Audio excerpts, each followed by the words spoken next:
ज्या दोन महानुभावांचा सत्कार जीवन गौरव पुरस्कार देऊन इथे संपन्न झाला, त्या दोघांच्याही चरणी नतमस्तक होतो. ह्या समारंभाकरता उपस्थित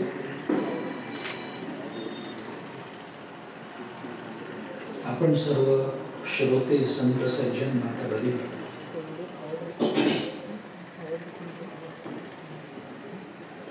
सर्वप्रथम मला या महोत्सवाच्या उद्घाटन प्रसंगाच्या कार्यासाठी आपण आमंत्रित केलं त्याबद्दल आपलं अंतःकरणपूर्वक ऋण व्यक्त करतो. पत्रिकेमध्ये दोघांचाच सत्कार आहे असं लिहिलंय, पण इथे तिघांचा सत्कार झाला याचा मला जास्त आनंद झाला. त्याचं कारण असं, आपण माझा सत्कार करणार आहात हे मला माहिती नव्हतं. मी लौकिक अर्थाने शाल, नारळ याला सत्कार म्हणत नाहीये. आदरणीय बापूसाहेब पुजारी यांचा माझा ऋणानुबंध 3 पिढ्यांचा आहे. त्यांना आज आपण जीवन गौरव पुरस्कार दिला, ते मुळीतलेच पुजारीच. त्यांची 100वी चालू आहे. 100व्या वर्षी सुद्धा एखादा मनुष्य, आयुष्यभर काम केलेला मनुष्य, इंद्रियांची दुर्बलता प्राप्त झालेला मनुष्यही, मला 2 मिनिटं का होईना पण बोलायचंच आहे असा आपल्या गावकऱ्यांवर प्रेमाचा वर्षाव करण्याकरता उत्सुक असतो. त्यांचं संपूर्ण आयुष्य सहकार क्षेत्रामध्ये गेलं आणि सहकार क्षेत्राची उन्नत अवस्था प्राप्त करून घेण्याकरता सहकाराला आवश्यक असलेल्या सगळ्या सहकारी तत्वाचा स्वीकार त्यांनी आपल्या कार्यकालामध्ये केला होता.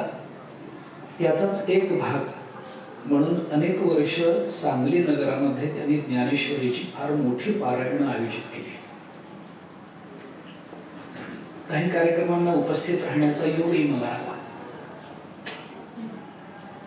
ज्या काळामध्ये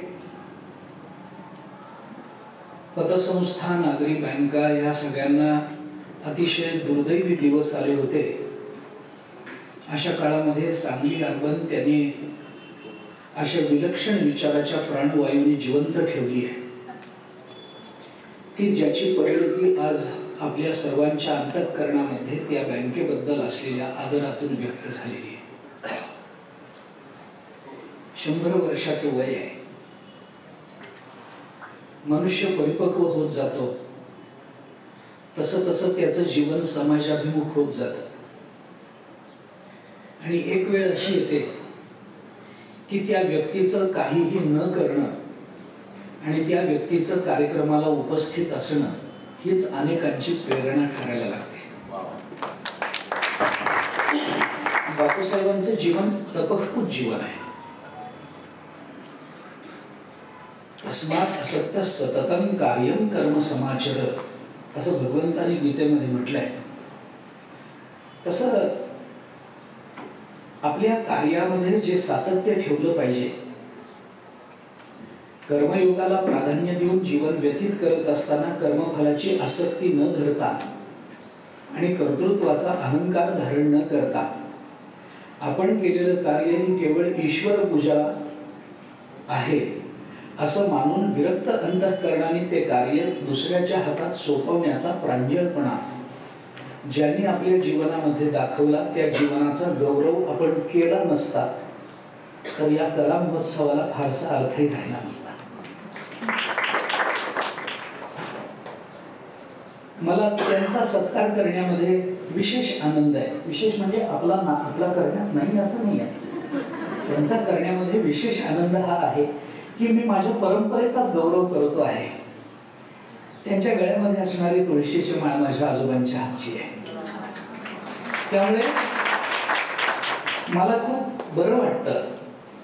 ते माझ्याच परंपरेतले, आपल्याच परंपरेतल्या कर्तृत्ववान व्यक्तीच्या समोर नतमस्तक होताना अभिमानाबरोबर जो आपुलकीचा भाव असतो, तो भाव त्यांचा सत्कार करताना माझ्या अंतःकरणामध्ये होता. अनेक कर्तृत्व संपन्न लोकांचा विचार अनेक वेळेला मी ऐकलेला आहे.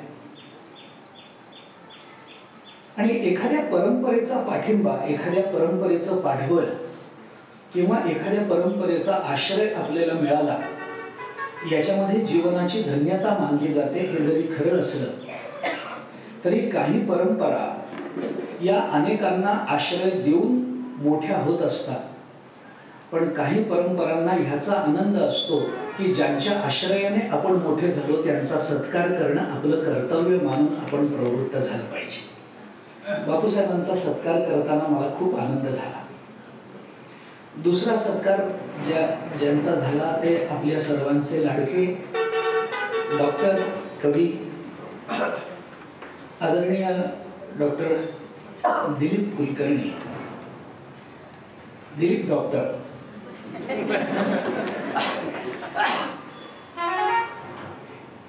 त्यांचे सत्कार करण्याचं सद्भाग्य मला प्राप्त झालं.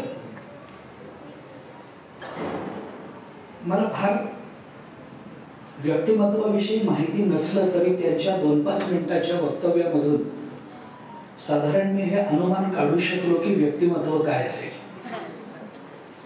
ज्ञानेश्वर महाराजांनी एके ठिकाणी असं म्हटलंय, झाड जाणीजे फुले, मानस जाणीजे बोले, भोगे जाणीजे केले पूर्वजन्मीचे.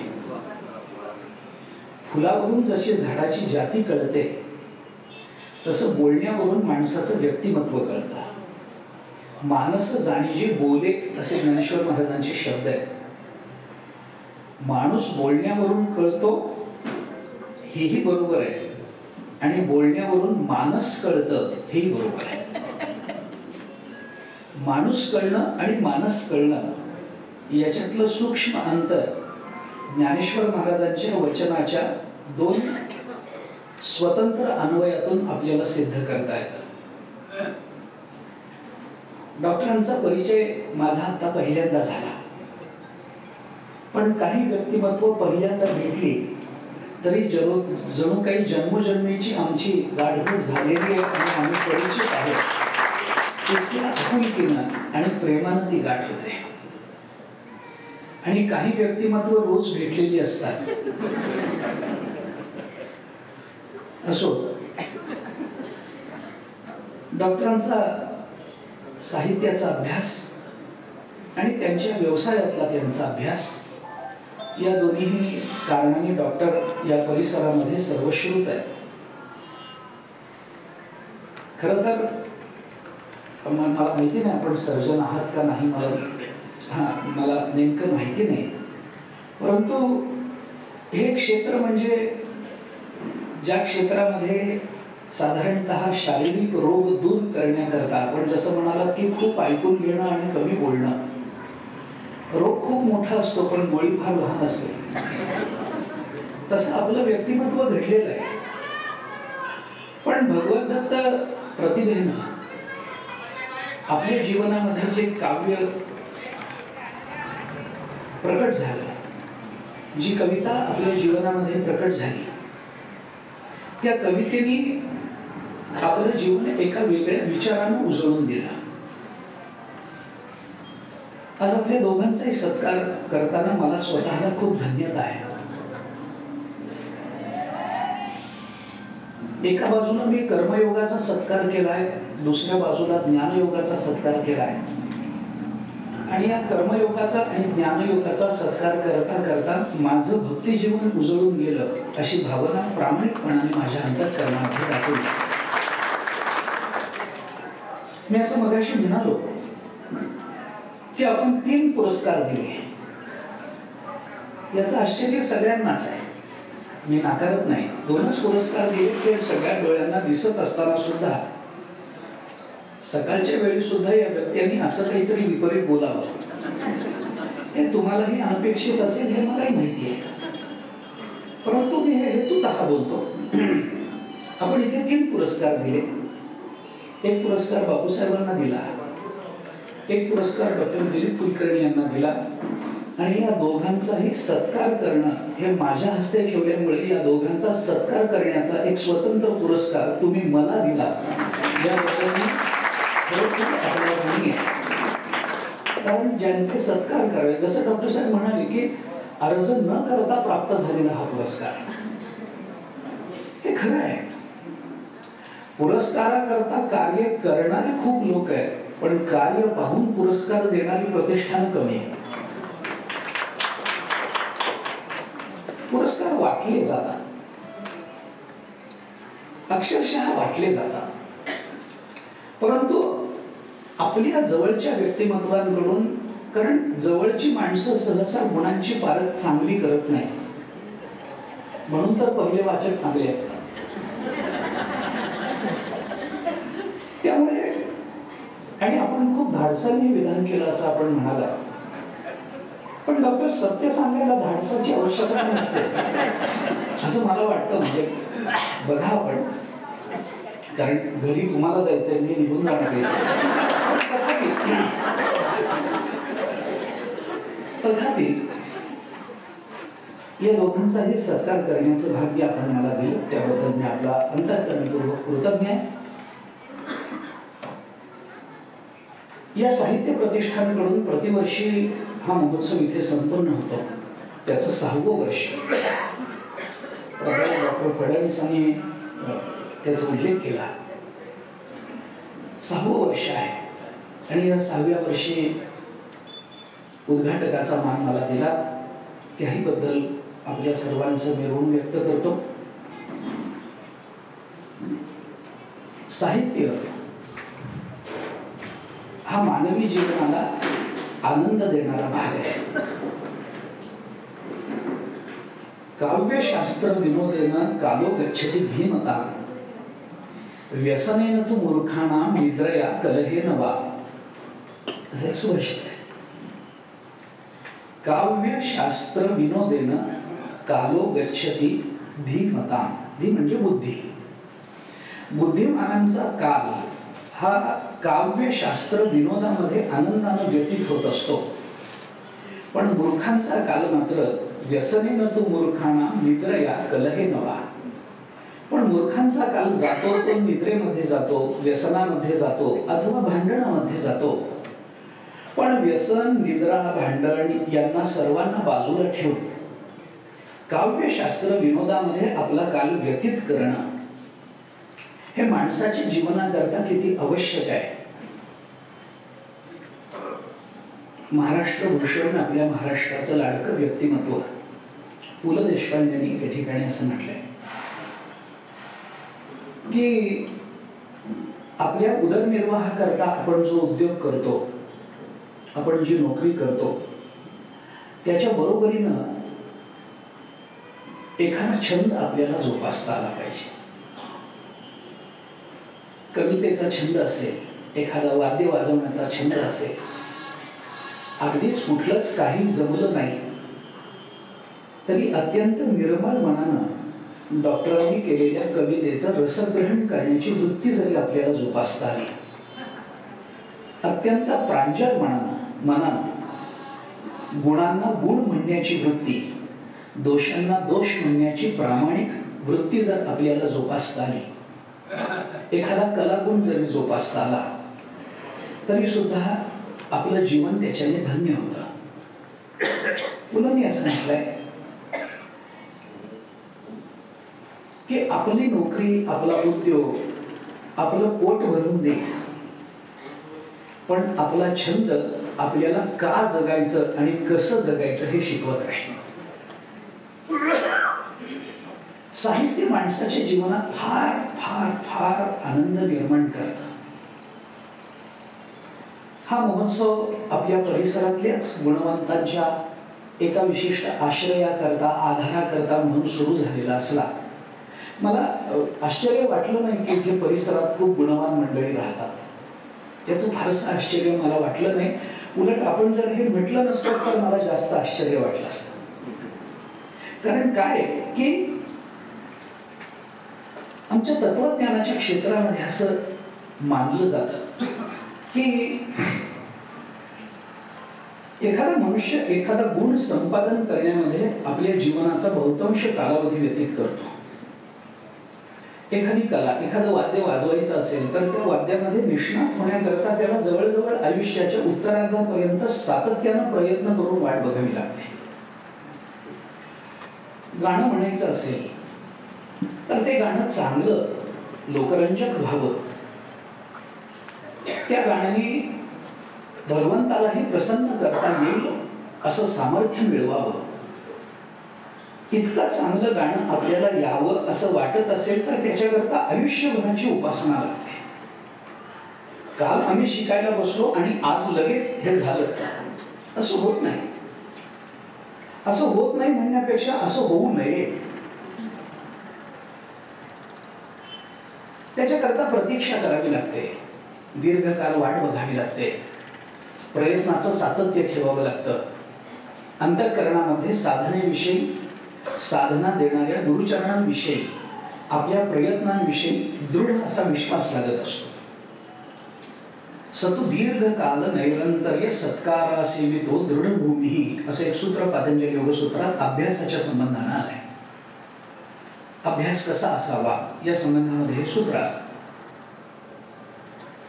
दीर्घकाल प्रतीक्षा लागते, निरंतर प्रयत्न लागतात आणि अंतःकरणामध्ये श्रद्धा लागते.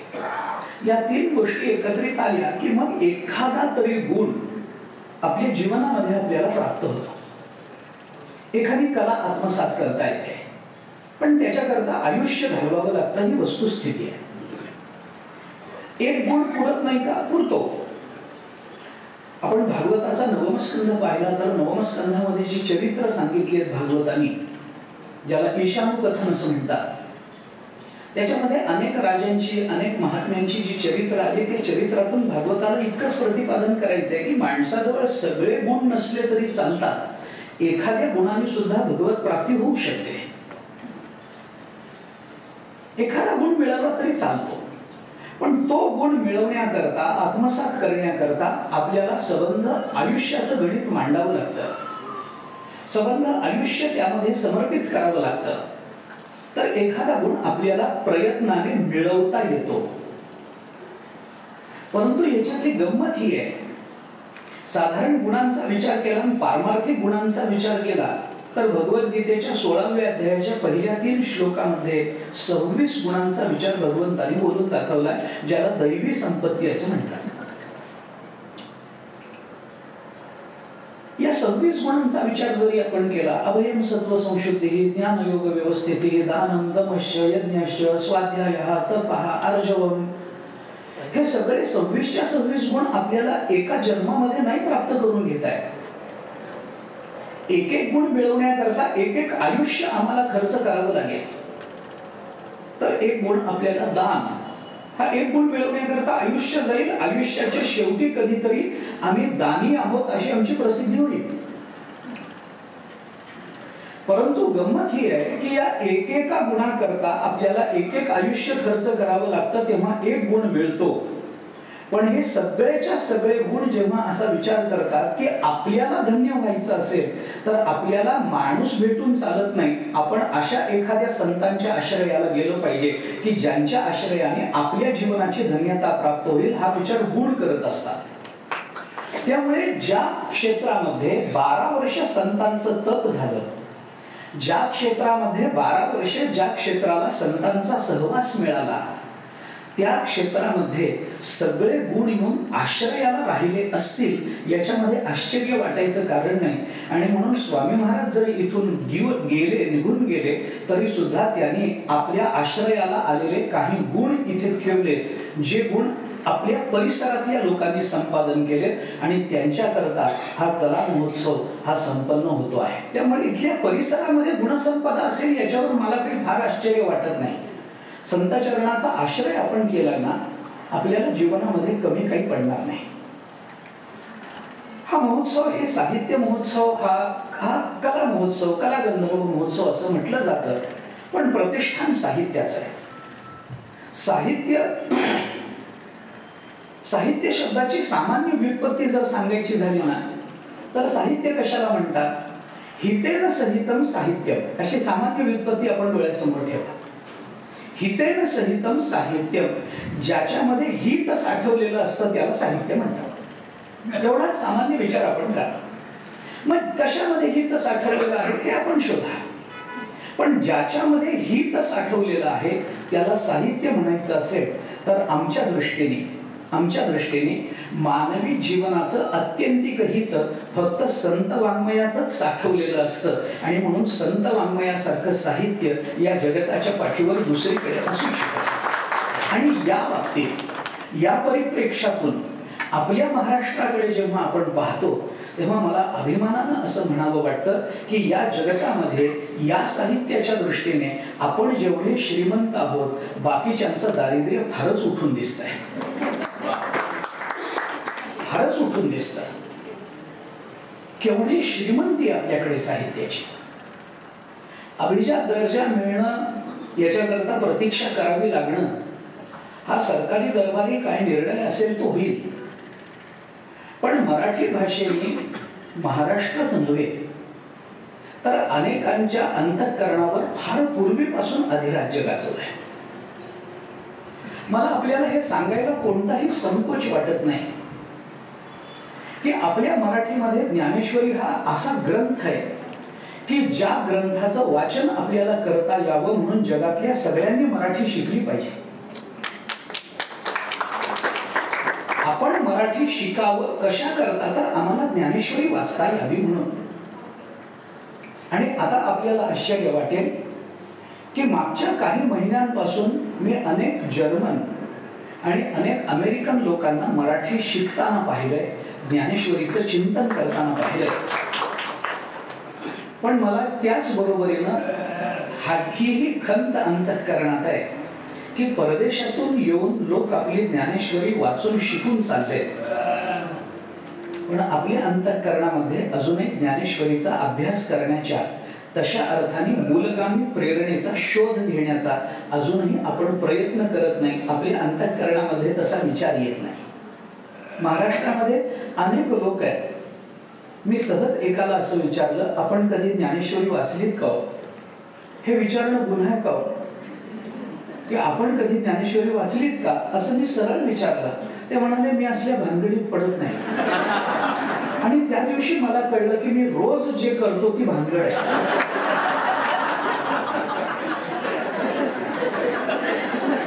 म्हणजे याची चीड यावी का, याचं हसू यावं का, याचं काय करावं, म्हणजे याचं म्हणजे त्या माणसाचं काय करावं असे प्रश्न माझ्या मनात निर्माण झाले. माणसाचं जीवन अनेक गोष्टींनी सिद्ध होतं. वेदांताच्या दृष्टीने माणसाचं व्यावर्तकत्व कशात आहे याच्याकरता बरेच वाद असतील. माणसाचं वैलक्षण्य कशामध्ये ठेवायचं या संबंधाने बरीच चर्चा असेल. परंतु ही सगळी चर्चा बाजूला ठेवली तरी एका विशिष्ट विचारानं युक्त असलेला, विचारानं समाधान प्राप्त करून घेण्याचं सामर्थ्य असणारा प्राणी म्हणजे माणूस आहे, अशी व्याख्या करायला मला वाटतं फारसा प्रतिबंध येणार नाही. आनंद आणि सुख मिळवणं हे सगळ्याच प्राण्यांकडे आहे. कुत्र्यालाही सुख मिळतं, गाढवालाही सुख मिळतं. शिळी भाकरी टाकली तरी सुखी होतो कुत्रा. भर्तृहरीने म्हटल्याप्रमाणे आहार निद्रा वैमैथुनंच सामान्यमेतत् पशुभिर्नराणां ज्ञानम हि तेषां अधिको विशेषो ज्ञानेन हिना पशुभिः समानः. अशा पद्धतीची चिंतन पुष्कळ सापडते. मनुष्य रूपेण मृगाश्चरन्ति वगैरे वगैरे अशी सुभाषिते पुष्कळ सापडते. पण आहार निद्रा भय आणि विषयाचा उपभोग याच्या पलीकडे जाऊन काही जीवन नाहीच आहे का? सकाळी उठलं की जेवायचं, पोट भरलं की झोपायचं. कुणीतरी आपलं अन्न हिरावून घेणारं किंवा आपल्या अस्तित्वाला धक्का देणारं समोर आलं तर त्याला घाबरायचं आणि आपला दिवस विषय भोगामध्ये संपवायचा. दुसऱ्या दिवशी पुन्हा सकाळी उठून आहार निद्रा भय मैथुनांच्या याच्यातच रमायचं. याच्या पलीकडे काही मानवी जीवन आहे की नाही? याच्या पलीकडेच नाही. तर जे मानवी म्हणून आपण जगत आलेलो आहोत त्या मानवी जीवनाच्या समाप्तीनंतर, परिसमाप्तीनंतर मरणोत्तरही काही विचार आहे की नाही, जन्मापूर्वीचा काही विचार आहे की नाही, याचा शोध आपल्या देशातल्या साहित्याने फार बारकाईने घेतला आहे. मी साहित्य या शब्दामध्ये फक्त काव्य म्हणत नाही, साहित्य या शब्दामध्ये मी फक्त कथा म्हणत नाहीये, कादंबऱ्या म्हणत नाहीये. ज्ञानेश्वरी हेही साहित्य आहे. स्वतः ज्ञानेश्वर महाराजांनी आपल्या ग्रंथाला साहित्य म्हटलंय. तुकाराम महाराजांचा प्रत्येक अभंग साहित्य आहे, कारण त्या प्रत्येकामध्ये आपलं हित सामावलेलं आहे. साहित्याचा विचार करताना ज्ञानेश्वरी जर आपण बघितली, दासबोध जर आपण बघितला, तर काय अलौकिक शब्द योजना ज्ञानेश्वर महाराजांनी केल्या आहे, समर्थांनी केल्या आहे, तुकोबारायांनी केल्या आहे. भगवंताचं वर्णन करताना तुकाराम महाराजांनी असं म्हटलंय, सोलिव जे सुख अतिसुखाहुनी. मला सांगा, सोलिव सुख ही संकल्पना साहित्यात बसणारी नाही. सोलिव सुख केवढी विलक्षण संकल्पना आहे, केवढी विलक्षण संकल्पना. साहित्याच्या अंगाने जर आपण जायला लागलो, आणि ज्ञानेश्वरी साहित्य आणि तत्वज्ञानाचा अतिशय सुंदर असा मिलाप आहे, अतिशय सुंदर समन्वय, अतिशय सुंदर संगम आहे. संगमाचं अलौकिकत्व काय असतं, संगमाचं सौंदर्य काय असतं, आणि संगमाच्या काठावर बसून संगमाकडे बघत राहणं ही किती अलौकिक आणि जीवनात आनंद निर्माण करणारी अनुभूती असू शकते, प्रत्यभिज्ञा असू शकते, हे मला आपल्याला सांगायची गरज नाही. आपण रोज संगमामध्ये स्नान करता, रोजचा संगम पाहता. पण या संगमाच्या काठावर बसून हा संगम पाहताना जसा आनंद मिळतो ना, तसा कधीतरी ज्ञानेश्वरी दासबोधाच्या काठावर बसून तिथे साहित्य आणि तत्वज्ञानाचा संगम बघण्याची ही संधी आपल्या जीवनामध्ये कधीतरी हेतुतः आपण स्वीकारली पाहिजे. ज्ञानेश्वरीतल्या ज्ञानेश्वरी, मला ज्ञानेश्वरी बद्दलच बोलायला सांगितलंय म्हणून मी तिकडे पटकन वळालो. ज्ञानेश्वरी हा फक्त गीतेवरची एक टीका आहे, एवढं जर आपण त्या ग्रंथाकडे बघू तर या ग्रंथाकडे आपण फारशा चांगल्या दृष्टीने बघत नाही असंच आपल्याला म्हणावं लागेल. गीतेवर अनेक टीका आहे, अनेक टीका आहे, आणि अजूनही टीका होतातच. नवीन नवीन नवीन काही निर्माण होतच आहे. जगद्गुरु शंकराचार्यांपासून ते लोकमान्य टिळकांपर्यंत आपण जर गीतेच्या विचाराचा परामर्श घेतला, त्याचा आढावा जर घेतला, तर अनेक विचाराच्या टीका गीतेवर निर्माण झाल्या. तत्वदृष्टीने त्या केवलाद्वैती असतील, द्वैती असतील, विशिष्टाद्वैती असतील, शुद्धाद्वैती असतील, द्वैताद्वैती असतील, त्या टीकांवर पुन्हा उपटीका झाल्या असतील. त्या टीकांना समोर ठेवून श्रीधरी टीका किंवा शंकरानंदी टीका किंवा नीलकंठी टीका अशा काही अद्वैताच्या टीका झाल्या असतील. गीता तात्पर्य निर्णयासारखा एखादा द्वैत मताचं प्रतिपादन करणारा ग्रंथ गीतेच्या टीकेच्या निमित्तानं व्यक्त झाला असेल, अनेक टीका झाल्या असतील. अगदी आपण शेवटी जरी आलो तरी लोकमान्य टिळकांपर्यंत, किंवा वैकुंठवासी रामभाऊ शेवाळकर नेहमी म्हणायचे की आपल्या गीतेचा एकदम परीघ बघायचा झाला तर ज्ञानोबा ते विनोबा, असं ते म्हणायचे. की म्हणजे इथपर्यंत लोकमान्य टिळकांपर्यंत, कर्मयोगापर्यंत जरी आपण आलो तरी या सगळ्या टीका वाचताना आपल्याला गीता कळेल याच्याबद्दल माझ्या मनात कुठलाही किंतु नाही आहे. कारण कुठलंही भाष्य मूळ ग्रंथाला अभिव्यक्त करण्याकरताच असतं. मूळ ग्रंथामध्ये वाच्यार्थानं व्यक्त झालेल्या शब्दांच्या मागे लपलेला लक्षार्थ आणि लक्षार्थाच्याही मागे लपलेला व्यंग्यार्थ प्रकट करण्याकरता, साहित्याच्या परिभाषेत बोलायचं झालं तर, कुठलीही टीका जन्माला येते आणि तो विस्तार ती करत जाते. काही विस्तार, टीका दोन पद्धतीने असते, विस्तार दोन पद्धतीचा असतो. एक समास रूपाने असतो आणि एक व्यास रूपाने असतो. भाष्य ग्रंथाचा विचार जर आपण केला तर समास रूपाने आणि भाष्य रूपाने. आपण भागवत जेव्हा पाहतो तेव्हा या भागवतामध्ये अर्जुनाच्या अंतःकरणामध्ये मोह निर्माण झाला. त्या मोहाला दूर करण्याकरता दुसरा कुठलाही मार्ग नसतो. विकाराची निवृत्ती ही विचारानेच होत असते आणि अंततोगत्वा विचाराची परिसमाप्ती ही निर्माण झालेल्या विचाराच्याही परिसमाप्तीमध्ये असते. याचा विचार जर गीता वाचताना, ज्ञानेश्वरी वाचताना आपल्याला करता आला तर आपल्याला ज्ञानेश्वरीचं महत्व, गीतेचं महत्व दोन्ही कळेल. अंतःकरणामध्ये विकार निर्माण झाला, भगवंतांनी त्याला विचार सांगितला. योग वसिष्ठामध्ये फार चांगला श्लोक आला डॉक्टर. आता हे आपण डॉक्टर आहात म्हणून विषय निघाला म्हणून सांगतो. अनेक रोग आपण हाताळले, पाहिले, त्यांना दूर केलंय आपल्या हाताने, औषधांनी. पण एक फार मोठा रोग आहे की ज्या रोगाला दूर करणं हे शक्य होत नाही. तो रोग आहे भवरोग. तो रोग आहे संसार रोग. हा कुणालाच दूर करता आला नाही. म्हणून योग वासिष्ठांनी एके ठिकाणी विचार करताना असं म्हटलंय, दीर्घ संसार रोगस्य विचारोही मानौषधम. कारण रोग जेवढा जुनाट होत जातो तेवढा तो क्रॉनिक होतो, असं शास्त्र आहे ना आपलं. रोग जेवढा जुनाट होतो तेवढा तो तीव्र होतो, तेवढा तो क्रॉनिक होतो. आता क्रॉनिक हा जवळजवळ मराठीत शब्द आहे, त्यामुळे तो तेवढा क्रॉनिक होतो. त्यामुळे तो दूर करणं हे अवघड जातं. मग औषधांची तीव्रता जरी वाढवली तरी रोगाची तीव्रता इतकी पुढे गेलेली असते की त्या औषधाने परिणाम होत नाही. पण दीर्घ संसार रोग आहे. हा रोग आम्हाला आता झालेला नाही. ज्ञानेश्वर महाराजांनी म्हटलंय, भोगीत होता प्रबुद्ध अनादिजो. अनादिजो, अनादी कालापासून हा रोग आम्हाला लागलेला आहे. आणि या रोगामध्ये तुम्ही आम्हीच येतो असं नाही. तुकाराम महाराजांनी म्हटलंय, इंद्र ब्रह्मदेव सुद्धा याच रोगाने पीडित आहेत. इंद्र पदाधिक भोग, भोग नव्हे तो भवरोग, तुकोबारा बोलतात. तोही भवरोगच आहे. फक्त काय आहे, रोग त्यांनाही झालाय, रोग आपल्यालाही आहे, रोग विषयातूनच आलेला आहे. फक्त इंद्र ब्रह्मदेव जरा आपल्यापेक्षा बऱ्यापैकी विषय भोगायचे अधिकाराचे असतात. आपल्याला जरा खालच्या स्तरावरचे विषय मिळतात, एवढंच आहे. एवढंच आहे. विषयाचं तारतम्य आहे, विषयाच्या परिणामात तारतम्य नसतं. विषयाच्या परिणामात तारतम्य नाही, विषयात तारतम्य आहे. इंद्र काय जास्तीत जास्त अमृत पिईल रोज, आम्ही अमृत तुल्य पिऊ, एवढा फरक असेल, फारसा फरक नसेल. फार फरक पडणार नाही, फार फरक पडणार नाही. पण त्यामुळे, त्या आसक्तीमुळे होणारा जो रोग आहे ना, हे भवरोगाचं निराकरण हे विचाराशिवाय अन्य मार्गाने होत नाही. म्हणून अर्जुनाच्या अंतःकरणात या विचाराला दूर करण्याकरता, विकाराला दूर करण्याकरता भगवंताने विचार सांगितले.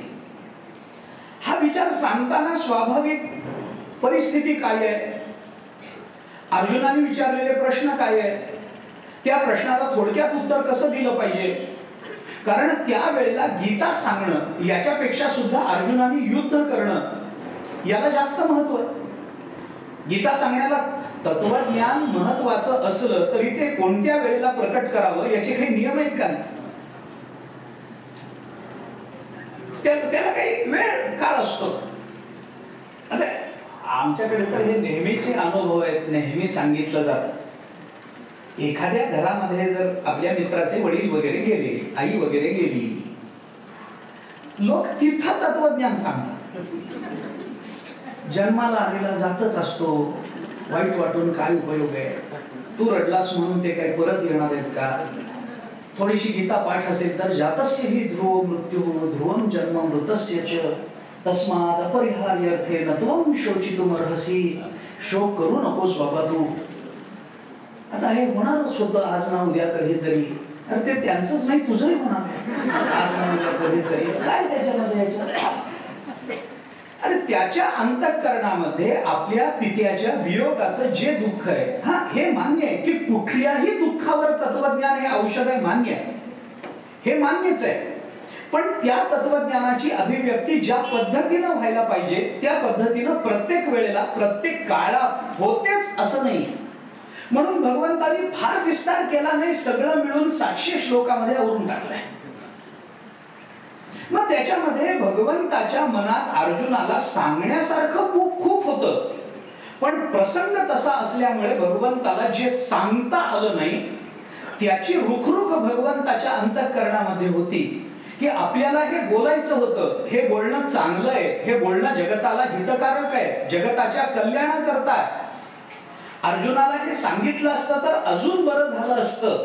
पण वेळ नव्हती हातामध्ये काळ फार कमी होता, वेळ नव्हता हातामध्ये. म्हणून मग भगवंतानी ते पुन्हा सांगण्याकरता जो अवतार घेतला तो अवतार ज्ञानेश्वर महाराजांचा आहे. आणि मग भगवंताच्या अंतःकरणात असलेलं पण भगवंताला बोलता न आलेलं हे भगवंताचं मनोगत हे ज्ञानेश्वरी मधून अधिक स्पष्टपणानं व्यक्त झालंय. म्हणून इतर टीका कदाचित आम्हाला गीतेचा अर्थ समजून देतील, पण ज्ञानेश्वरी नुसता अर्थ समजून देणार नाही, अर्थाबरोबर भगवंताच्या अंतःकरणातला भावही आपल्या अंतःकरणामध्ये परिवर्तित केले. त्या शब्दाचं हे सामर्थ्य आहे. आणि हे होण्याकरता केवळ तात्विक परिभाषा वापरणं हे कधीही योग्य नसतं, कधीही शक्य नसतं. तत्वज्ञानाला दिलेली साहित्याची जोड माणसाच्या अंतःकरणात, साहित्यातून जो आनंद मिळतो, साहित्यातून जी सहजता येते, साहित्यातून जी रसनिर्मिती होते, ती रसनिर्मिती आणि दुसऱ्या बाजूला ती रसनिर्मिती ज्या रसाच्या संबंधाने होते, रसो वै सहा असं उपनिषद ज्या रसाच्या संबंधाने, ज्या परमात्मा संबंधाने बोलतं, त्या रसाची प्राप्ती तत्वज्ञान करून देतं. तत्वज्ञान परमात्म्याची प्राप्ती करून देईल, पण परमात्म्याची प्राप्ती करून देताना ती अत्यंत आल्हाददायक, ती अत्यंत प्रसन्नतेनं आणि ती अत्यंत सहजतेनं व्हायची असेल तर तत्वज्ञानाला साहित्याची जोड दिली तरच हे शक्य होतं. आणि म्हणून ज्ञानेश्वरीमध्ये तत्वज्ञान आणि साहित्य हे एकमेकांच्या हातात इतके चांगले हात घालून आलेत की नंतरच्या काळापासून, ज्ञानोबारायांच्या नंतरच्या काळापासून ते आज तागायत विद्वान याच्यावरच भांडत बसलेत की ज्ञानेश्वरी हा साहित्याचा ग्रंथ आहे का तत्वज्ञानाचा आहे. विद्वानांना सुद्धा इतक्या वर्षामध्ये अजूनही निर्णय करता आला नाही, कारण तो समन्वयच इतका सुंदर झालाय की कोण कशाचं आहे हे कळतच नाही. म्हणून ज्ञानेश्वरीमध्ये आपल्याला हे सगळं मिळतं. भगवंताचा भाव व्यक्त होतो, आपण एखादा शब्द वापरतो, त्या शब्दाचा अर्थ आपल्याला कळतो, बऱ्याच वेळेला प्रसंगानुरूप आपण त्या शब्दाचा लक्षार्थही गृहीत धरतो, परंतु शब्दाचा, वाक्याचा ध्वन्यर्थ कळणं याला फार अधिकार लागत असतो. लक्षार्थ त्या मानानं थोड्याशा अधिकारानं कळतो, पण ध्वन्यर्थ कळत नाही. ज्ञानेश्वर महाराजांनी अगदी ज्ञानेश्वरीच्या सुरुवातीला जे वाङ्मय गणेशाचं रूप मांडलंय ना, तिथं ध्वन्यर्थाला काही स्थान दिलंय. आता मला ते बोलायचं नाहीये, तो स्वतंत्र विषय आहे. त्या गणपतीचं रूप ज्ञानोबारायांनी कसं रचलेलं आहे, तो वाङ्मय गणेश का आहे, त्या वाङ्मय गणेशामध्ये सुद्धा ज्ञानेश्वर महाराजांनी षटशास्त्र आणि बाकीचं सगळं साहित्य हे एकत्रित केलेलं. आपण ती सगळ्या ओव्या पहिल्या अध्यायाच्या वाचून पहा, काय आहे, कसं आहे, तिथं काय काय सांगितलं गेलेलं आहे हे आपण अगदीच पहिल्या अध्यायाच्या दुसऱ्या ओवीपासून गणेश विचाराला प्रारंभ आहे. फक्त पहिल्या ओवीमध्ये निर्गुण निराकाराचं नमन आहे. ओम नमो जियाद्या वेद प्रतिपाद्या जय जय स्वसंवेद्या आत्मरूपा.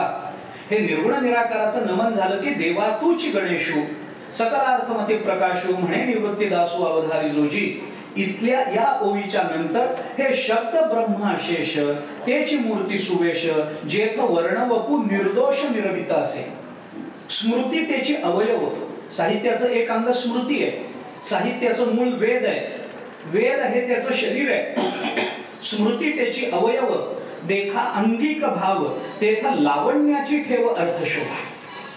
आता त्या अवयवाचं लावण्य काय असतं हे साहित्याचा अभ्यास केल्याशिवाय कळत नाही. हे तत्वज्ञानात कळणारे विषय नाही आहेत. लावण्य सौंदर्य याचा तत्वज्ञानाशी दूर दूर पर्यंत संबंध नाही. सुंदर कशाला म्हणतात? मी जर आता एक तासभर इथे ब्रह्म, माया, पुरुष, प्रकृती, मायेला खरं मानायचं का मानायचं नाही, मग तो पुरुष कसा व्यापक आहे, ब्रह्म शब्दामध्ये कुठला धातू आहे, मग ब्रह्म शब्दाचा, आत्मा शब्दाचा अर्थ काय होतो, आत्मा ब्रह्मच आहे का आत्मा ब्रह्म नाही आहे, आत्मा आणि ब्रह्म याच्यामध्ये काय भेद आहे, असं जर मी बोलायला लागलो तर तुम्ही घड्याळाकडे बघणार नाही का? झोप येणार नाही का? वृक्षता येणार नाही का विचारामध्ये? येईल ना, येईल.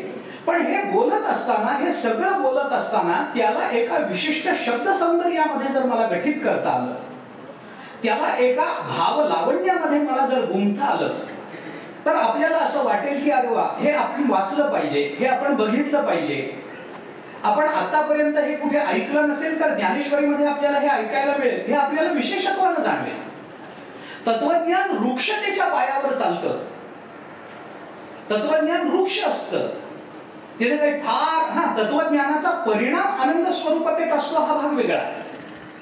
पण तत्वज्ञानाचं ग्रहण करणं, त्याच्याकरता लागणारा अधिकार, मग तो कसा लागतो, काय लागतो, अमुक काय तमुक काय, ब्रह्मविद्येचा अधिकारी कोण आहे, तत्व ब्रह्मज्ञान कुणाला होऊ शकतं, त्याचा अधिकार म्हणजे काय, वगैरे वगैरे हे सांगत बसलो तर आत्ताही जांभया येतील तुम्हाला. आश्चर्य नाही. म्हणजे त्याच्यात काही फार असं स्वारस्य वाटत नाही. रसनिर्मिती फार किंवा रस परिपोष फार होत नाही तत्वज्ञानात.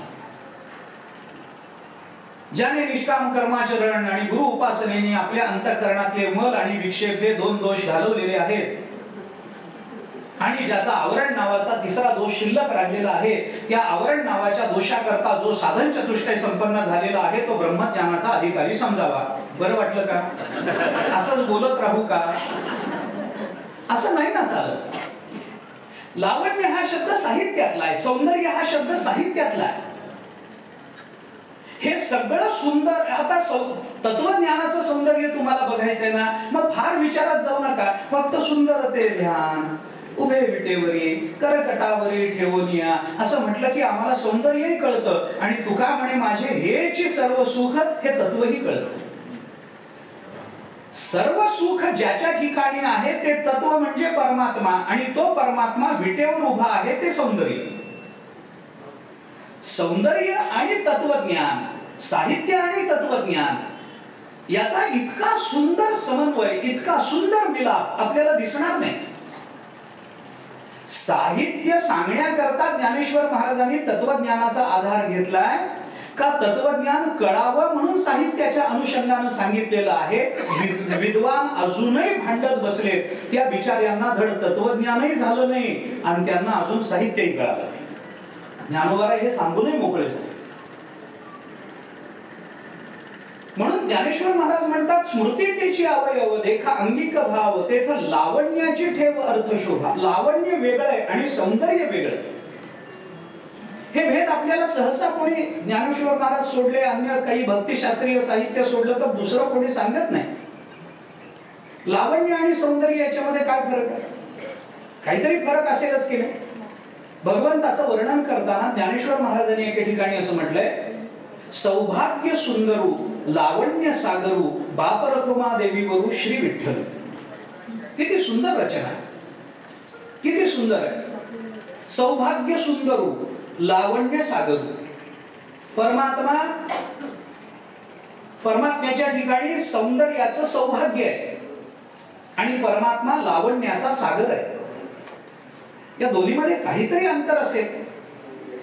सौंदर्य आणि लावण्य याच्यामध्ये जर अंतर नसतं तर समान अर्थाचे दोन शब्द एका वाक्यात एकाच अर्थाने वापरणं हा द्विरुक्तीचा दोष होणार नाही का? ही द्विरुक्ती होईल ना.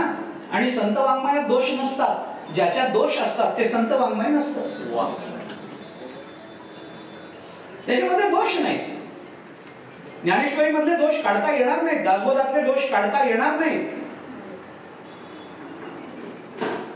आता ते सौंदर्य लावण्य काय फरक आहे तर तुम्ही बघून घ्या. मी फक्त प्रश्न उपस्थित करून निघून जातो, मला नाही उत्तर द्यायचे.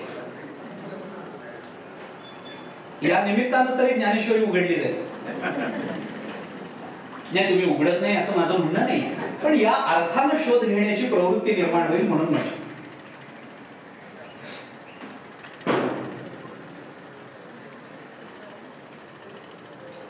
कालिदासांनी एके ठिकाणी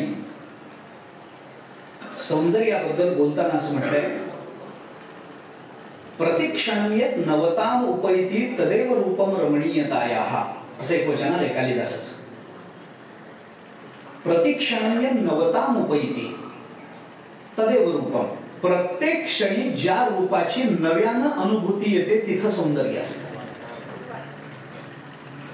प्रत्येक वेळेला अनुभव नवीन येणं हे सौंदर्याचं एक लक्षण आहे. किंवा यदेव रोचते यस्मै भवेत् तस्य सुंदरम हे सौंदर्याचं लक्षण आहे. ज्या ठिकाणी आपलं मन क्षणकाल का होईना पण स्थिर होतं त्याला सौंदर्य म्हणतात. आम्ही सौंदर्य अनुभवतो. इथे काय कमी सौंदर्य आहे का कृष्णेच्या काठावर? असं काय करतात? पण त्या सौंदर्याची अनुभूती घेण्याकरता ज्या संवेदनशील अंतःकरणाची आपल्याला गरज असते, ते संवेदनशील अंतःकरण तयार करणं हे आपलं कर्तव्य असतं. सौंदर्य आहेच आहे, दृष्टी नाहीये ही अडचण आहे.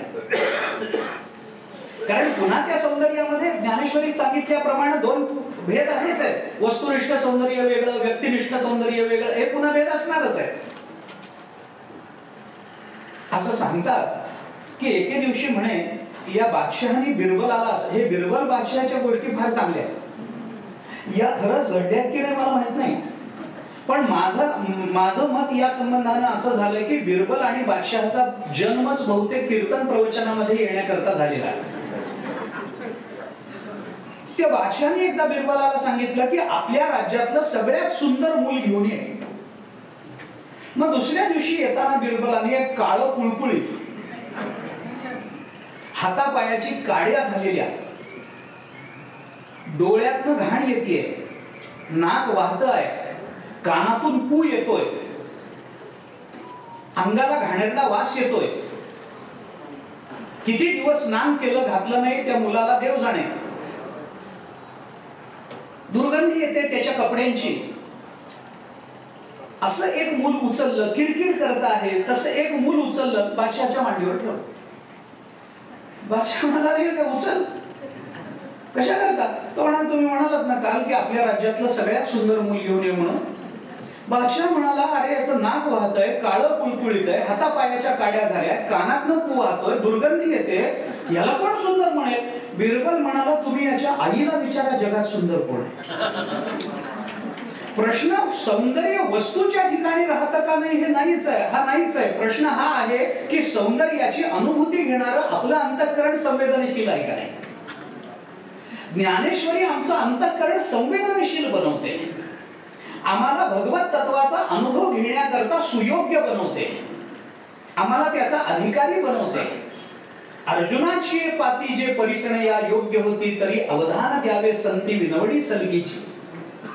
तुम्हाला अर्जुनाच्या पंक्तीला बसवण्याची मी प्रतिज्ञा करतो. ज्ञानोबांनी प्रतिज्ञा केल्या 6व्या अध्यायाच्या सुरुवातीला ही प्रतिज्ञा आहे ज्ञानोबांची. मी हे का करतोय? या कारणे मी बोलेन, बोली अरूपाचे रूप दावीन, अतिंद्रिया ते भोगवीन, इंद्रिया करवीन. ही प्रतिज्ञा ज्ञानोबांची. 13व्या अध्यायाच्या शेवटी पुन्हा याचा पुनरुच्चार ज्ञानोबांनी करून तैसा वागविलास विस्तारू, गीतार्थेसी विश्वभरू, आनंदाचे अवारू मांडू जगा. 13व्या अध्यायाच्या शेवटी पुन्हा या प्रतिज्ञेचा या अर्थाने पुनरुच्चार केला गेला. सौंदर्य वेगळं असतं, लावण्य वेगळं असतं. मुद्दा मला हा पुष्कळ मोठा विषय. मला सांगितलं ज्ञानेश्वरी एक दर्शन.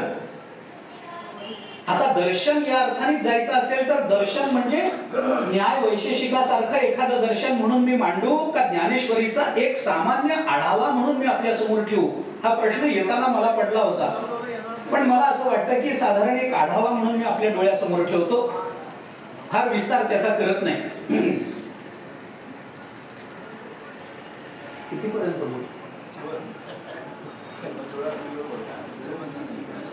नाही नंतर जेवण आहे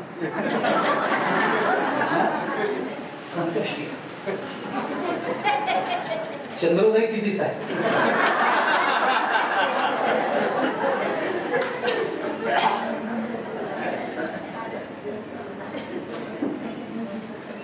अष्टादश पुराणे, तीची मणिभूषणे, पदपद्धती खेळवणे प्रमेय रत्नांची. आपली पदपद्धती काय असावी? पदपद्धती म्हणजे आपल्या विचाराच्या अभिव्यक्ती करता ज्या शब्दांचा आपण आधार घेतो त्या शब्दांची मांडणी कशी असावी. कारण आपल्याकडे शब्द मांडणीचं एक स्वतंत्र शास्त्र आहे. कसा शब्द वापरावा, कर्ता कर्म क्रियापदाने वाक्य पूर्ण होतं हे लहानपणापासून आपण शाळेत शिकत आलेलो. संस्कृतामध्ये अशी काही अपेक्षा नसते कर्ता कर्म क्रियापद विशिष्ट क्रमानं आलं पाहिजे. इंग्रजीतही तशी काही अपेक्षा नाही, पण मराठीत आहे.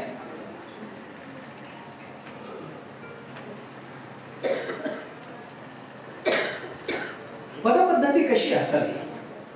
बोलण्याची शैली काय असावी, कसं बोललं पाहिजे, मग त्याच्यामध्ये अलंकार कसे असावेत त्याचा विचार आला. पदबंध नागर, त्याचे नागर शैली आहेच आहे की नाही आपल्याकडे. शैली आहे स्वतंत्र, साहित्याची शैली आहे, स्वतंत्र शैली. वैदर्भी शैली वेगळी, गौडी शैली वेगळी, नागर शैली वेगळी. संस्कृत साहित्यामध्ये याचा विचार आला, मराठी साहित्यातही याचा विचार केला गेला.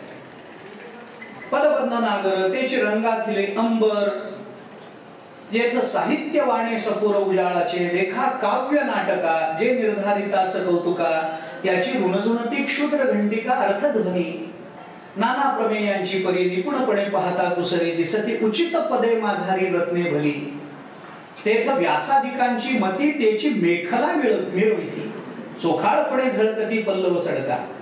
देखा षड, इथपर्यंत साहित्याचा विचार आहे. देखा षड दर्शने मणिपती, इथून तत्वज्ञानाचा विचार गणेशाच्या वाङ्मय रूपाचा विचार करताना ज्ञानोबारांनी केला. तत्वज्ञान आणि साहित्य यांचा समन्वय, यांचा अतिशय मनोज्ञ संगम ज्ञानेश्वरीमध्ये आपल्याला दिसतो. आम्ही बोलतो, पण आमचं बोलणं कसं असावं, बोलण्यामध्ये कोणते दोष नसावेत, ज्ञानेश्वरीने विचार केला. आटू वेगू विंदाणू आशा शंका प्रतारणो, हे संन्यासीले अवगुणू जिया वाचा. 13वे अध्याय. अहिंसेचं वर्णन करताना वाचिक अहिंसाची ज्ञानोबाराय बोलून दाखवतात. आपल्या बोलण्याने कोणीतरी दुखावतं.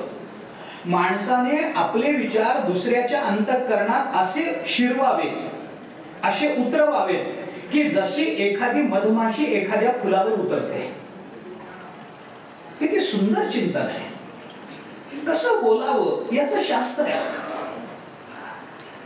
शब्दाची कठोरता, शब्द मवाळ कसा असावा, शब्दाचा उच्चार कसा असावा, शब्दाचा परिणाम कसा व्हावा, हे सगळं साहित्यशास्त्र आहे. आपण एखाद्या माणसाची वाट बघत असतो. त्याने सांगितलेलं असतं 12 वाजता येतो. 12 वाजून जातात, 2 वाजतात, 3 वाजतात, 4 वाजतात. शेवटी कधीतरी संध्याकाळी 6-7 वाजता तो येतो. आपण दारात उभे प्रतीक्षा करतो. येतोय येतोय येतोय येतोय आणि एकदम तो समोर येतो. आपल्याला आनंद होईल की नाही? वा, आलात का, या बसा म्हणू की नाही आपण? आपण काय स्वागत करू त्यांचं? आलात का, बरं झालं, बराच वेळ वाट बघत होतो, आलात का. आता आलात का किती साधा प्रश्न आहे. थोडी शब्द उलटे करा,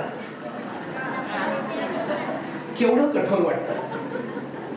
4 तास वाट बघायची, तो आले का आलात, ही काय पद्धत आहे?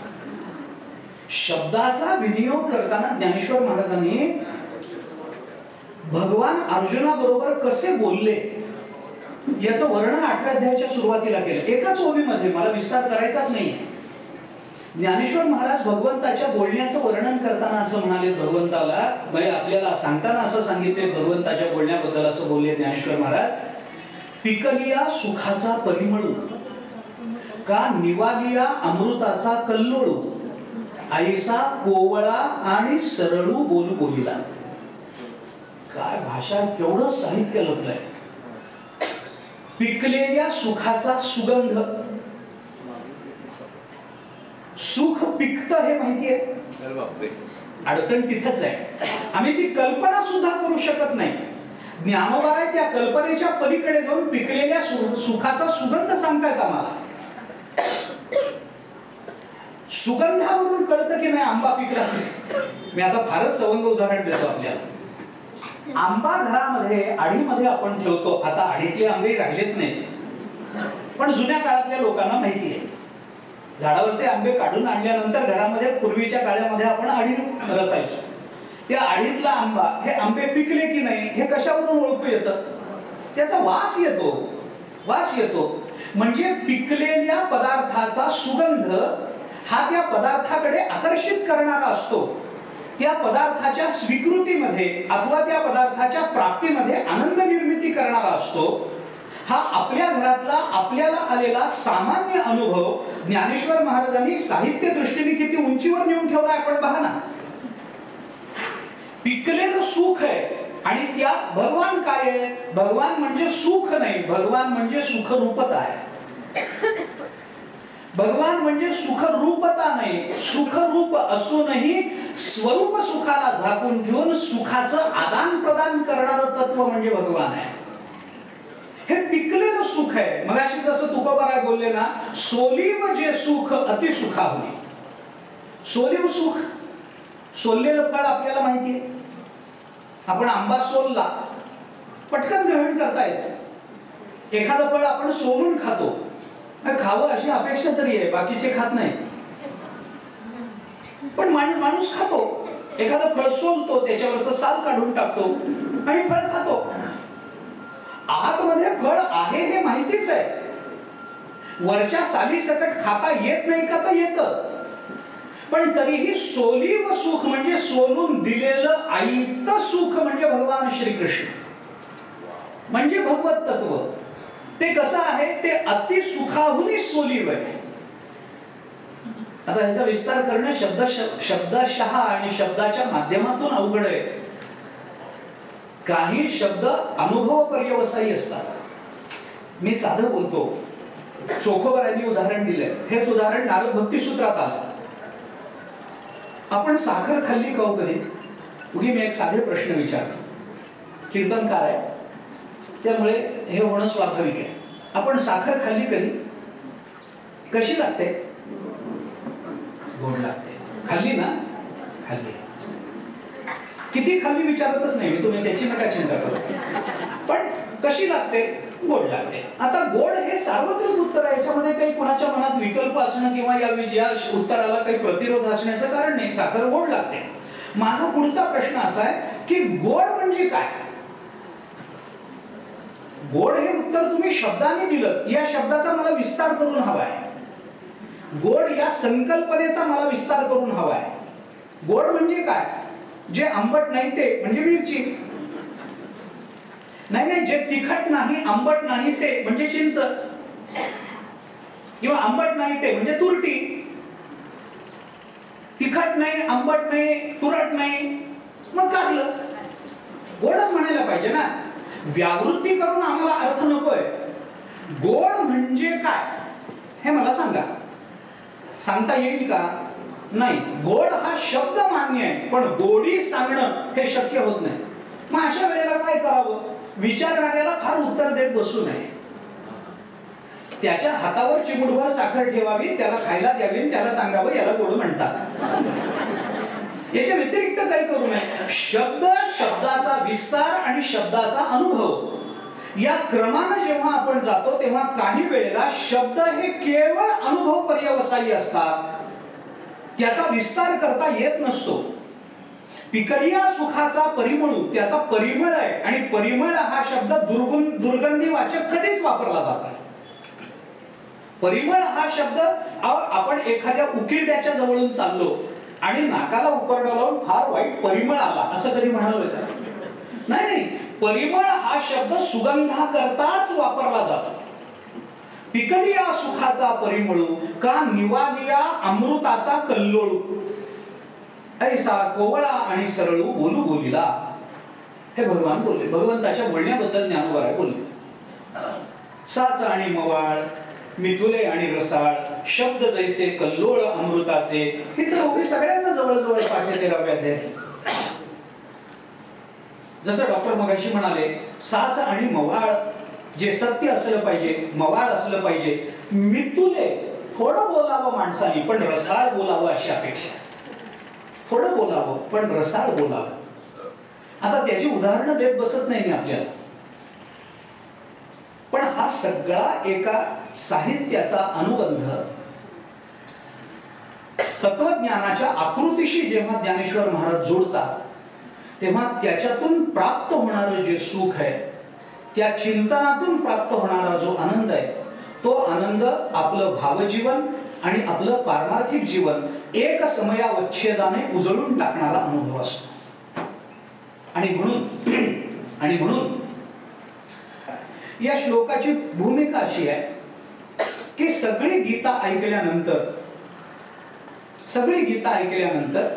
धृतराष्ट्राने संजयाला असं सांगितलं, हा सगळा फापट पसारा मला कशाला सांगत बसलास?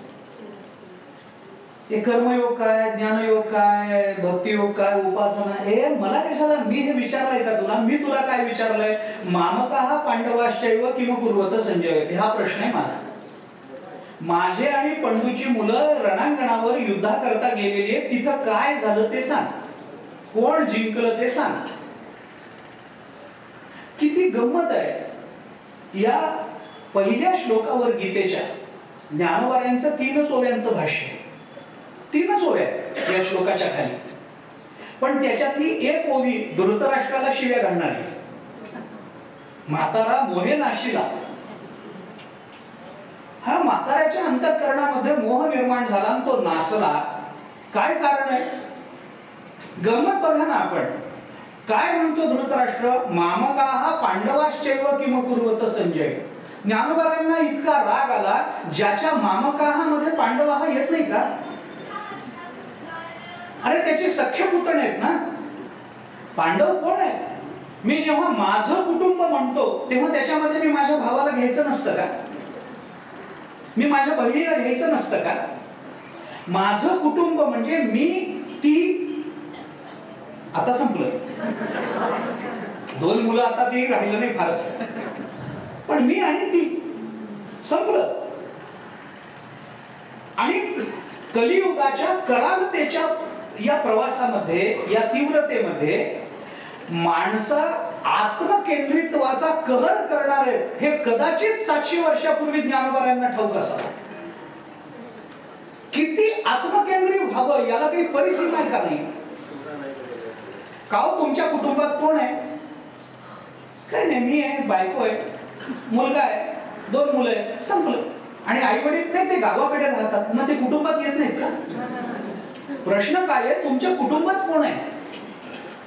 अहो, तुम्हाला भाऊ होता ना, हा, तो परदेशी असतो, मग तो तुमच्या कुटुंबाचा भाग नाहीये. तुम्हाला एक लहान बहीण होती, जिच्या लग्नाला मी, हा, तिचं लग्न झालं, गेली, म्हणजे ती कुटुंबात नाहीये.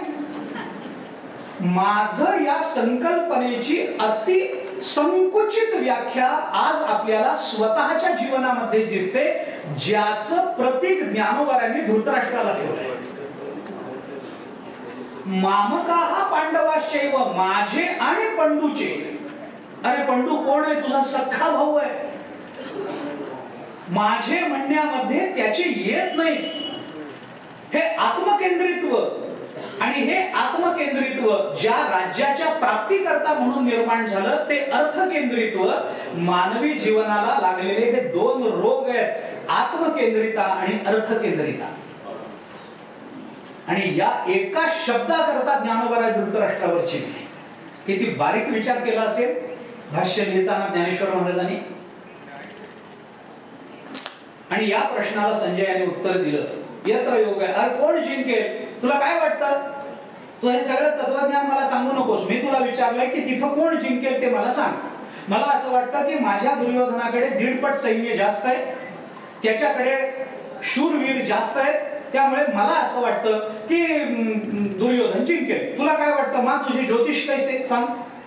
असं जेव्हा विचारलं धृतराष्ट्रांनी संजयाला, त्यावेळेला संजयाने उत्तर काय दिलं? संजय म्हणाला, कोण जिंकेल हे मला माहित नाही, पण मला एवढं माहितीये की यत्र योगेश्वर कृष्णो यत्र पार्थो धनुर्धरः तत्र श्रीर विजयो भूतीर ध्रुवा नितीर मतीर मम. माझी मती मला असं सांगते. आणि त्याच्यावर ज्ञानेश्वर महाराज बोलताना असं म्हणाले, यया बोला संजय म्हणे, जी येर येरांचे मी नेणे. मला माहित नाही कोण जिंकेल ते, पण मला एक कळतं, आयुष्य जेथे जिणे ते पुढे की गा. मला असं वाटतं की जे जगतील ते जिंकतील. आयुष्य जेथे जिणे ते पुढे की गा. ज्यांचं आयुष्य पुढे शिल्लक राहिलेलं आहे ते जिंकतील असं मला वाटतं. याच्यात काय मोठं तत्वज्ञान आहे? या दोघांपैकी युद्धामध्ये कोण जिंकेल असं जेव्हा आपण म्हणतो, काय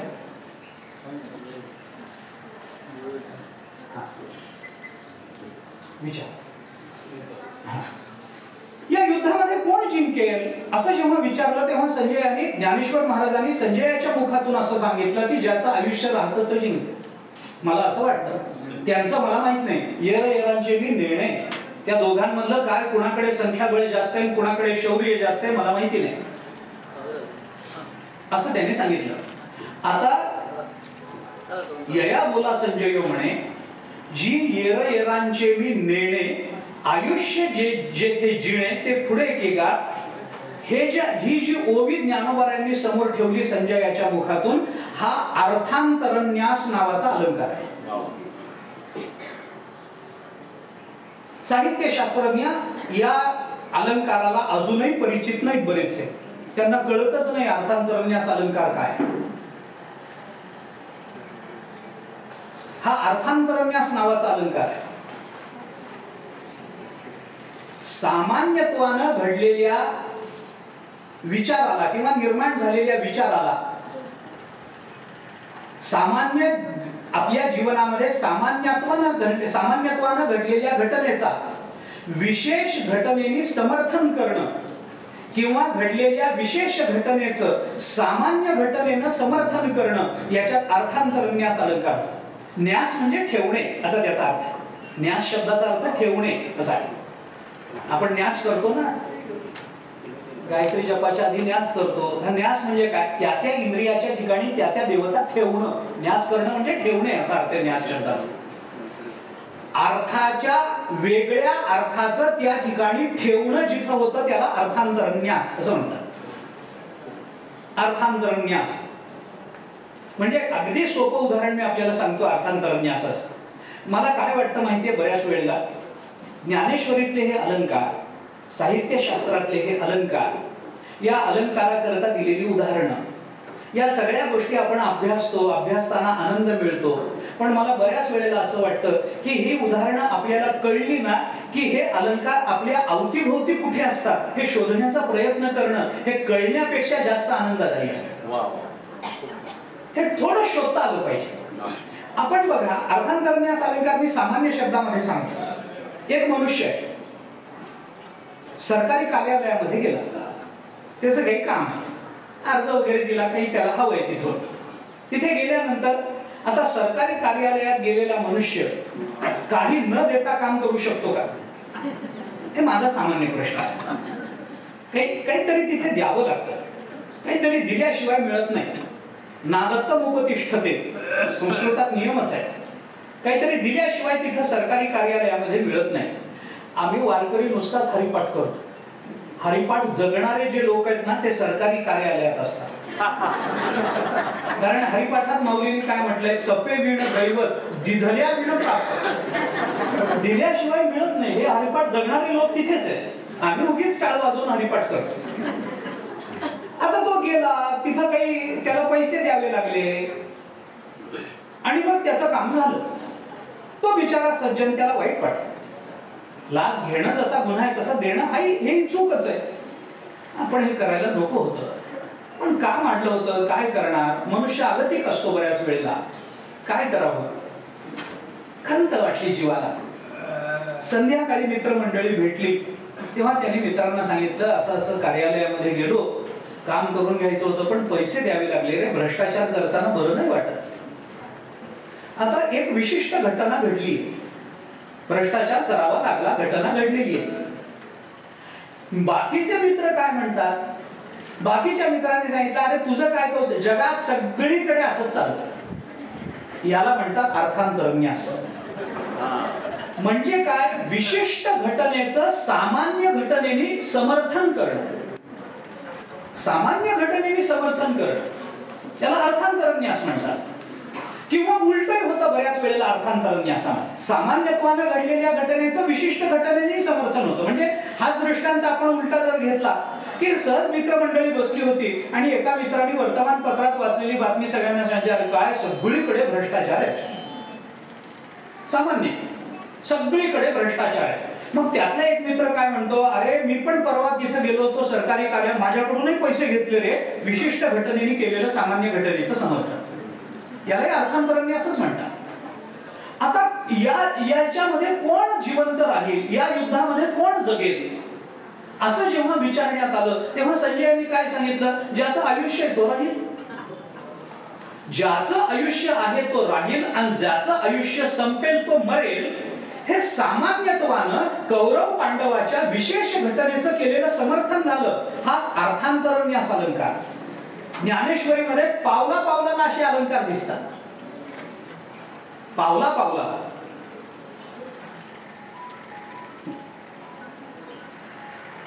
ही अक्षरे नवती देखा ब्रह्म साम्राज्य दीपिका. गीतेचं वर्णन करताना ज्ञानोबा म्हणतात अक्षरे नवती देखा ब्रह्म साम्राज्य दीपिका. ही अक्षर नाही आहेत गीतेची अक्षर. अरे ब्रह्म साम्राज्यावर प्रकाश टाकणारा हा दिवा आहे गीता म्हणजे. याला अपन्नुती अलंकार म्हणतात. हा अपन्नुती अलंकार. आता हे अलंकार सांगत बसलो तर दिवस जाईल आपला चंद्रोदय.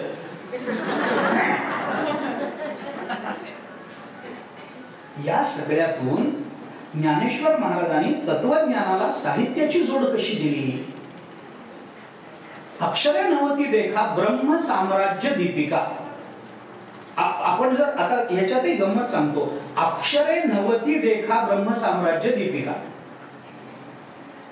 उपमेयाचा पूर्ण निषेध करून उपमानाला उपमेयाच्या जागी बसवणं हा अपन्नुतीला अलंकार आहे साहित्यशास्त्राच्या दृष्टीने, संस्कृत साहित्याच्या दृष्टीने. मला त्याचा विस्तारही करायचा नाही. पण अक्षरे नवती देखा एवढं काढून टाकून गीतेला नुसतं ब्रह्म साम्राज्य दीपिका असं म्हटलं तर हा रूपक अलंकार होता. हा रूपक अलंकार होता. पण अक्षरे नवती देखा ब्रह्म साम्राज्य दीपिका अशी अर्धी ओवी घेतली तर मग अपन्नुती होते. हे किती बारीक आहे. आणि हे ज्ञानेश्वर महाराजांनी 700 वर्षापूर्वी सांगितलं. त्यावेळेला त्यांचं वय होतं 16. आश्चर्याची परमसीमा. 16व्या वर्षी ज्ञानोबा असं अलौकिक तत्वज्ञान अलौकिक रूपानं साहित्याच्या परिभाषेमधून मांडून देतात. आणि मग नंतर असा प्रश्न पडला की साहित्य या गंभीर अशा तत्वज्ञानाच्या भूमिकेतूनही मांडता येतं आणि तत्वज्ञान सुद्धा साहित्याच्या दृष्टीने इतकं रसाळ करता येतं. याचं आदर्श उदाहरण 700 वर्षापूर्वी ज्ञानोबांनी ज्ञानेश्वरीच्या निर्मितीतून तुमच्या आमच्या समोर ठेवलंय. आपण विचार करा. शब्द म्हणून मगाशी म्हटलं शब्द कळणं, अर्थ कळणं आणि त्याचा व्यंग्यार्थ कळणं. साध्या गोष्टी असतात असं वाटतं आपल्याला. पण शब्दाच्या या 3 शक्ती आहेत ज्याला अभिधा शक्ती, लक्षणा शक्ती, व्यंजना शक्ती असं आपण म्हणतो. याची उदाहरणे वेदांतात दिली जातात. पण वेदांतातल्या उदाहरणांना ज्ञानोबांनी किती सहज केलंय साहित्याच्या अंगाने. शब्द कळाला म्हणजे अर्थ कळाला म्हणजे सगळंच कळतं असं नाहीये. त्याची लक्षणं वेगळीच असते. त्याची व्यंजना त्याच्यापेक्षा वेगळी असते. मी आपल्याला उदाहरणं देईन तर खरंच वेळ लागेल. लक्षणे करता वेदांतामध्ये गंगायाम घोषः असं एक उदाहरण दिलं जातं. जल लक्षणे करता. त्या लक्षणेमध्ये प्रकार आहेत वेदांताच्या दृष्टीने. जल लक्षणा, जल लक्षणा, भागत्याग लक्षणा अशी काही त्याच्यामध्ये प्रकार आहेत. 3 प्रकार. त्याच्याकरता जल लक्षणे करता उदाहरण दिलं जातं गंगायाम घोषः. म्हणजे काय? गंगेवर गवळीवाडा आहे असा त्याचा अर्थ आहे. गवळीवाडा म्हणजे जिथं दूध वगैरे मिळतं असं गवळ्याचं घर गंगेवर आहे. घरामध्ये दूध हवं होतं. घरातल्या पुरुषांनी पाहुणे आले होते. ती घरातली जी स्त्री होती सगळी जिम्मेदारी बिचारी त्या एकटीची असते. सगळं तिला बघावं लागतं. पाहुणे रावळे आले, जेवण आहे, अमुक आहे, तमुक आहे. दूध संपलं. संध्याकाळच्या चहाला पुरणार नाही असं वाटलं. नवरा पटकन कुठल्या तरी कामाला बाहेर गेलेला, पटकन हाताशी आला नाही. नवरे हाताशी असणं हे फार सुख असतं. पण नवरा हाताशी आला नाही. मग आता कुणाला सांगावं? संकोच वाटला. तिचा भाऊही त्या कार्यक्रमाकरता आला होता. भावाला सांगणं थोडं संकोच रहित होतं. अरे दादा थोडं जाऊन दूध घेऊन ये बरं. कुठे कुठून आणायचं दूध? अरे गंगेवर गवळीवाडा आहे. गंगायाम घोषः. आता गंगेवर गवळीवाडा आहे हे वाक्य जेव्हा आपण ऐकतो तेव्हा त्याचा वाच्यार्थ काय होतो सोडून द्या. तो गेला आणि गंगा वाहत होती. त्या गंगेच्या पात्रावर शोधायला लागला की इथं कुठे गवळीवाडा आहे. गंगेवर आहे या शब्दाचा अर्थ काय? गंगेवर आहे म्हणजे काय? आता तुम्ही इथे आलात, या संमेलनाकरता आलात. इथं आल्यानंतर मित्र भेटला आणि मित्रांनी विचारलं अरे कसं कुठून आलात? म्हणतो तुझ्याच घरावरून आलो. घरावरून आलो म्हणजे काय? म्हणजे या बाजूने तुझ्या घरावर चढलो, या बाजूने उतरलो, मग इथे आलो असा अर्थ करायचा का? घरावरून आलो म्हणजे घरासमोरून आलो. गंगेवर गवळीवाडा आहे म्हणजे गंगेच्या काठावर गवळीवाडा आहे. म्हणजे अर्थ जेव्हा शब्दाचा शब्दशः अर्थ जेव्हा समोर येतो तेव्हा त्या अर्थाचा त्याग करून अर्थसंगती करता विशेष अर्थ तिथं योजावा लागला. त्याला भागत्याग लक्षणा म्हणतात. ही लक्षणा करणं, ही लक्षणा करणं. अहो, स्त्रिया मंगळसूत्र घालतात. कुठं घालतात? गळ्यात घालतात. म्हणजे कुठं घालतात? गळा असा फाडतात आणि गळ्याच्या आत घालतात. बरोबर आहे का? गळ्यात घालतात म्हणजे गळ्यावर घालतात असा अर्थ आहे की नाही त्याचा. एखादी स्त्री आपल्या नवऱ्याला पटकन सांगते, अहो साखर संपली, पाहुणे आले, पटकन पायात चप्पल घालून घेऊन या. पायात चप्पल का चपलेत पाय? कशात आपण म्हणतो काय आणि अर्थ काय असतो? बदलावा लागतो अर्थ.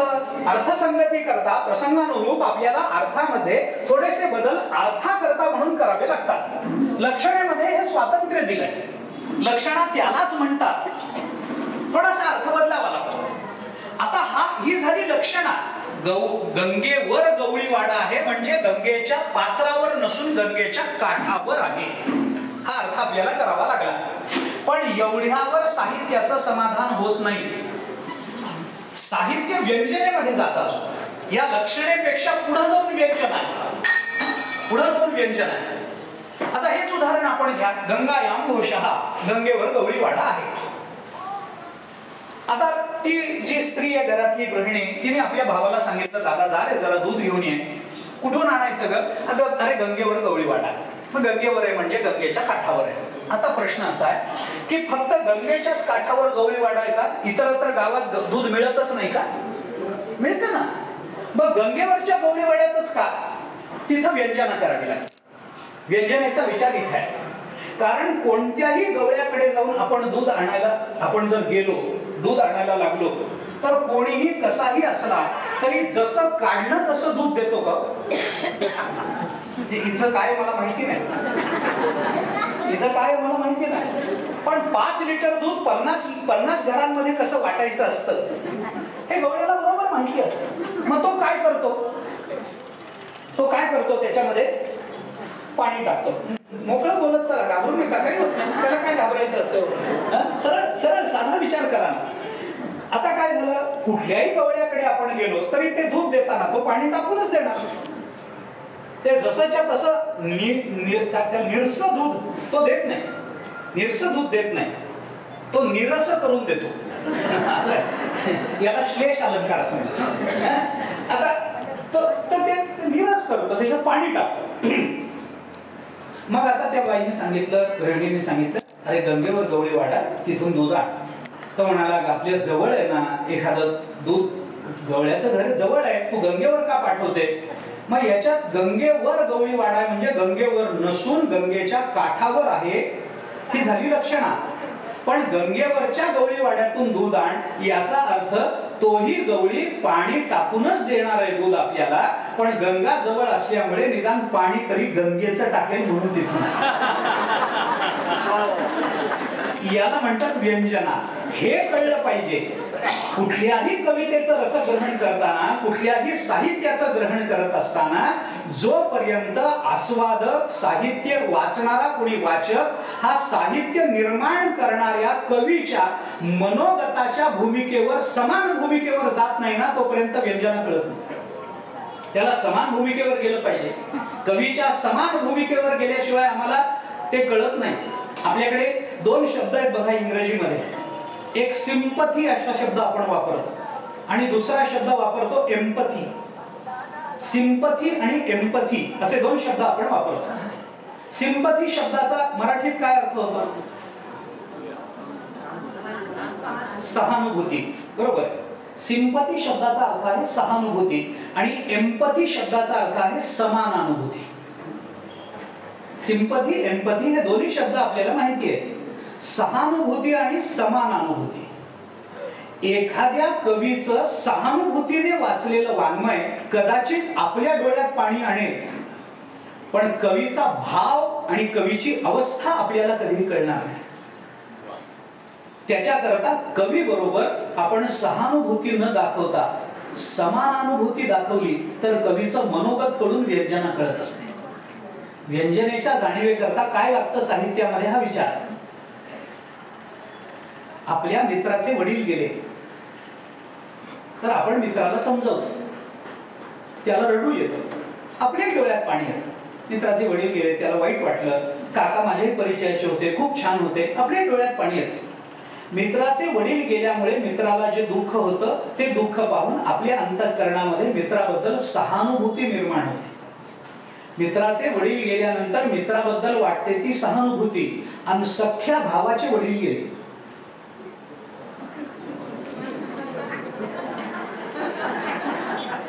आपल्याला वाक्याचा अर्थ कळतोय. सख्या भावाचे वडील गेले, सख्या भावाबद्दल वाटते ती सहानुभूती नसते, ती समानानुभूती असते.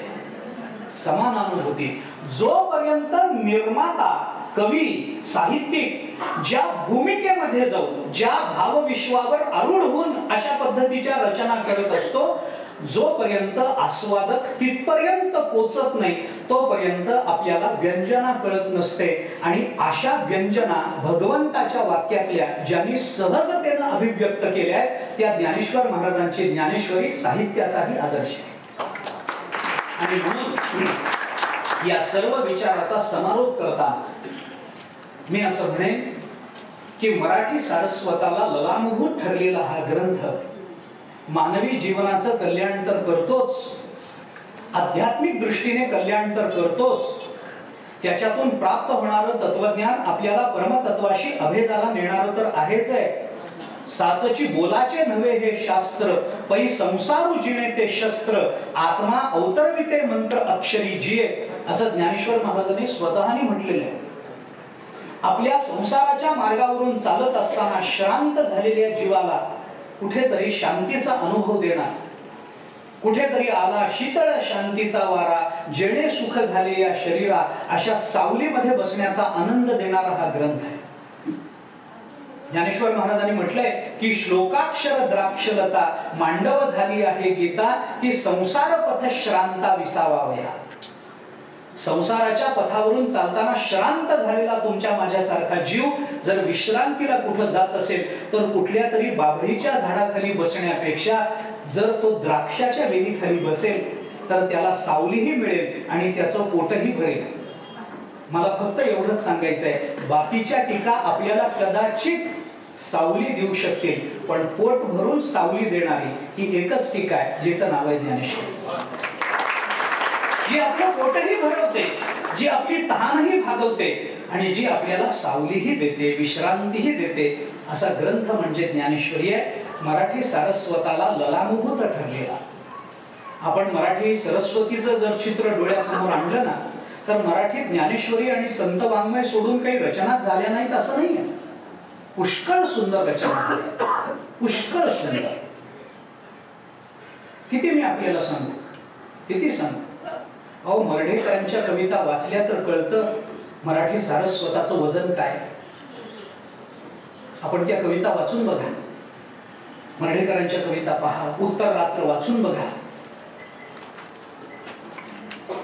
पु ल देशपांडे आणि सुनीताबाईंनी या काव्याच्या वाचनाचे खूप प्रयोग केले त्यांच्या काळात, खूप प्रयोग केले. मर्ढेकरांच्या कविता या नावाखालीच पुलंनी प्रयोग केले सुनीताबाईंना.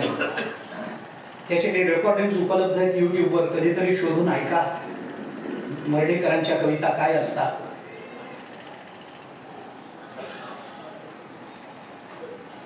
वि स खांडेकरांची वाक्यरचना कशी असते, मवाळ मधाळ बोलायचं म्हणजे काय आहे कळलं पाहिजे. लघुनिबंध कसे होते जुन्याच लोकांना माहितीये, आमच्या पिढीला लघुनिबंध माहिती नाहीत. आता तुमच्या पिढीने वाचले, तुमच्या पिढीने अनुभवले. आम्हाला लघुनिबंधकार कोण असं विचारलं तरी सांगता येत नाही. अगदी शेवटपर्यंत आपण कुसुमाग्रजांचा विचार करून बघा, हे एकापेक्षा एक दिग्गज हिमालयाला लाजवतील अशा उंचीचे कवी आहेत. आरती प्रभूंच्या कविता वाचून बघा, आरती प्रभूंच्या कविता वाचून बघा. संवेदनशीलता काय असते, अंतःकरणाला संवेदनशीलता असणं, अंतःकरण म्हणजे काय असतं आपण वाचून बघा आरती प्रभू. मगाशी उल्लेख झाला सुधीर भटांच्या गझला पहा. गझल वाचली डोळे मिटून विचार केला नाही असं भटांच्या गझलेच्या बाबतीत होतच नाही. आपल्याकडे गझल, आता तुम्ही आहातच त्या क्षेत्रात, मनाला शांत करणं, मनाला विचाराकडे प्रवृत्त करणं, या सगळ्या गोष्टी आपल्याकडे वाङ्मय कमी नाहीये. आणि हे सगळं मला मग शब्दाचे बांध कळण्याचा चाले कळण्याशी संवाद, न बोलण्याची कविता होऊ शकते. मराठी सारस्वत सामान्य नाहीये, सामान्य नाहीये.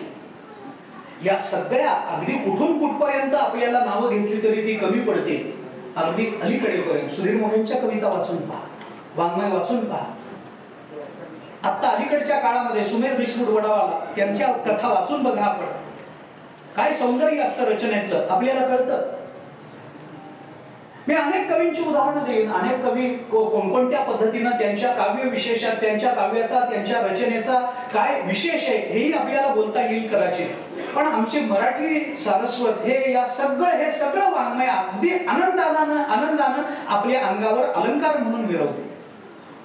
पण मला समारोप करताना एवढंच सांगायचं की या सगळ्या कवी, या साहित्यिकांच्या वाङ्मयानं जरी मराठी सारस्वत नटलेलं असलं, ही सरस्वती जरी नटलेली असली आणि हे सगळं साहित्य या सरस्वतीने जरी आपल्या अंगावर अलंकार म्हणून धारण केलेलं असलं, तरी ज्ञानेश्वरी म्हणजे मराठी सारस्वताच्या गळ्यातलं मंगळसूत्र आहे हे मात्र आपण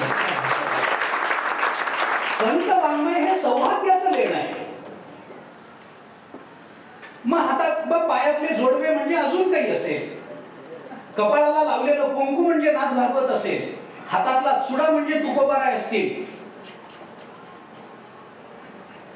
दासबोध असेल, हे सगळे ग्रंथ हे त्या मराठी सारस्वताला सौभाग्य संपन्न करणारे. आणि म्हणून अशा ज्ञानेश्वरीच्या संबंधानं आपण थोडासा विचार अधिक करावा. आज साहित्य प्रतिष्ठानकडून हा कार्यक्रम आहे म्हणून ज्ञानेश्वरीच्या साहित्याच्या संबंधानं बोललो. ज्ञानेश्वरीच्या तत्वज्ञानाचा विचार हा आणखीन स्वतंत्र आहे. ज्ञानेश्वरीमध्ये प्रकट झालेले विचार आणखीन स्वतंत्र आहे. म्हणून मगाशी मी म्हटलं की विचार तो नाहीये की जो आम्हाला धन्य करतो, त्याला विचार म्हणत नाही. विच धातू विवेकामध्येही आहे, विच धातू विचारामध्येही आहे. जो विकाराला संपवतो तो विचार नाही आहे. विचार तो आहे की जो विचारालाही संपवतो. दोन विचारांमधली रिक्त जागा ज्याला आपल्या जीवनामध्ये पकडता आली ना, तो धन्य आहे, त्यालाच मोक्ष असं म्हणतात. एका विचाराची परिसमाप्ती झाली आहे आणि दुसऱ्या विचाराचा अनुदय आहे, अशा मधल्या जागेमध्ये ब्रह्मतत्व राहत असतं. अक्षर ब्रह्म तिथे राहत. एक विचार संपलाय आणि दुसरा विचार जन्माला आला नाही, अशी मधली जागा जर आपल्याला पकडता आली तर अक्षर ब्रह्माची अनुभूती तिथे येते. आपल्याला इंग्रजीमध्ये सांगतात ना, रीडिंग बिटवीन द लाईन्स. हे बिटवीन द लाईन्स ते रीडिंग करता आलं पाहिजे. अक्षर ब्रह्म तिथे राहत असतं. एका विचाराच्या परिसमाप्तीत आणि दुसऱ्या विचाराच्या अनुदयात जी संधी सापडते त्या अक्षर ब्रह्माची जाणीव ज्ञानेश्वर महाराज करून देतात. म्हणून तत्वदृष्टीने ज्ञानेश्वरीचा स्वतंत्र विचार आहे. मी थोडासा साहित्य दृष्टीने विचार मांडला, पण तोही ढोबळपणाने आपल्या समोर ठेवला. अधिक जास्त सूक्ष्मतेनं ज्ञानेश्वरीचा विचार साहित्य दृष्टीने करणं आपल्याला शक्य आहे. वेळेची मर्यादा आहे याची मलाही जाणीव आहे. आपण आमंत्रित केलं त्याबद्दल अंतःकरणपूर्वक धन्यवाद देतो. मी मोठा दुर्दैवी जीव आहे बाळासाहेब. मी आपल्या क्षेत्राच्या इतक्या जवळ राहतो. पंढरपूर फार दूर नाही, 2-2.25 तास पुष्कळ. पण माझं दुर्दैव आहे की या क्षेत्राला येण्याची माझी पहिली वेळ आहे. आणि माझ्या दुर्दैवावर आपण टाळ्या वाजवाव्यात याच्यासारखं दुर्दैव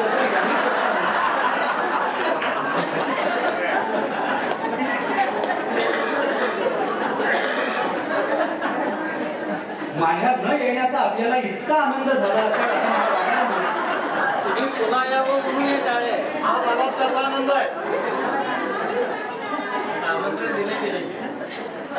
माझं दुर्दैव आहे, पादुकांचं दर्शन पहिल्यांदा झालं. मी कृतार्थ आहे, मी धन्य आहे. पादुकांचं दर्शन झालं म्हणून तर धन्य आहेच आहे. पण त्या पादुकांवर प्रेम करणाऱ्या आपल्या सगळ्या सद्भक्तांच्या दर्शनानं मी अधिक जास्त धन्य आहे. आपल्या सर्वांच्या प्रति कृतज्ञता व्यक्त करतो. विषय कसाही असला तरी शांत चित्ताने आपण ऐकून घेतलं याबद्दल पुन्हा पुन्हा कृतज्ञता व्यक्त करतो. आमंत्रित केलं गेलं याबद्दल प्रतिष्ठानला, प्रतिष्ठानच्या सर्व सभासदांना मनापासून ऋण त्यांचं व्यक्त करतो आणि आपल्या सर्वांच्या चरणी नतमस्तक होत या दोन्ही जीवन गौरव प्राप्त पुरस्कारार्थी असं म्हणणं मला परवडत नाही, कारण पुरस्कारार्थी म्हणजे फारच सामान्य वाटतं. पण ज्यांना जीवन गौरव प्राप्त झालेला आहे, अगदी मोठी मंडळी, यांच्या चरणी पुन्हा एकदा नतमस्तक होतो, यांच्या कार्यासमोर नतमस्तक होतो, आपल्या सर्वांच्या चरणी नतमस्तक होतो. लांबलेला वाक्विस्तार सीमित करतो. धन्यवाद.